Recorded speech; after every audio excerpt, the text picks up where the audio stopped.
Local governments around the country are tackling issues plaguing their communities. Of course, taxes and pensions are always on the table, but how does local government balance it all? Hello and welcome to Comcast Newsmakers. I'm Candace Kelly, and we are on location in our nation's capital for the National Association of Counties Legislative Conference. Joining me to talk about restructuring local government is Commissioner Scott Martin of Lancaster County, Pennsylvania. Thank you so much for being with us today. Thanks for having me, Candace. Now, you say that local governments are being strangled in so many ways. One of the issues, of course, we always talk about is property tax reform. And as is going on in the country, so much of the property tax burden is falling on a small share of the community. Talk to me about that. Well, first and foremost, you hit it right on the head. We are constrained on the local level and what we can do and what we cannot do, or what forms of taxes we can implement or not implement by state government. And that varies across the entire country.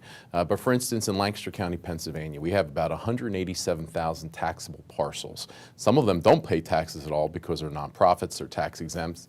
But you have that 187,000 taxable parcels supporting more than half the school district tab, most all the county government tab, and most of the municipal government tab for over 520,000 people and the services that they need. So how do you shift that then? Well, you really look at your different tax base, and local government should have options. Some may be personal income tax, some might be an earned income tax, some may be a consumption tax like a 1% sales tax. It varies from place to place. And a place like Lancaster County, very big on tourism. Absolutely, the Amish. The Amish, Sight and Sound, other things. You know, we get a lot of folks from outside. Maybe having a 1% sales tax would be better and would really offset those property taxes in Lancaster County. Let's talk about collective bargaining for a moment. You say that it favors or doesn't favor the local government. What happens actually in arbitration where you see that that's happening? Well, the one things that arbitrators never really look at is a municipality or local government's ability to actually pay that award. They're unelected individuals that are making these decisions, and sometimes what it does is it puts local government officials who are vested with the power to raise taxes, not raise taxes, to legislate a tax increase. You can't force that to happen. No one can force me to raise my hand for a tax increase. But in Lancaster County just 3 years ago, in 2009, we had an arbitrator award a 21% increase in pay during the great economic recession. I mean, it was unheard of.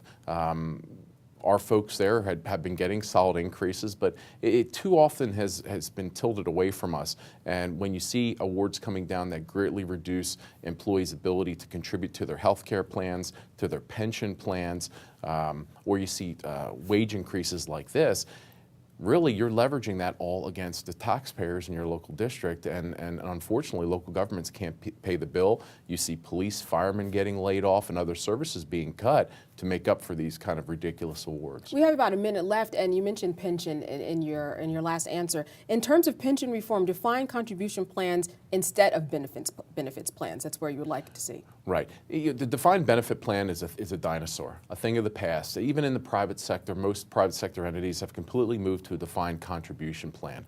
Local governments, though, that is not the case. Instead, the return on the dollars, for instance, for any amount that an employee puts in, by law, we have to give 4% back. Well, if it's only making it 1% in the bank, who's making up that other 3%? Taxpayers. And then how do you go about handling that and changing that outcome? Well, again, that's legislated by state governments in terms of what we can do. Most states are struggling with these issues as well, and so we're really looking at trying to make a difference so that we have the same kind of plans that the private sector does. Well, I want to thank you so much for being with us and sharing those issues that are going on in your community that are echoed across the community. Good seeing you. Good to see you, Candace. Thank you. And thank you for joining us for this edition of Comcast Newsmakers. I'm Candace Kelly.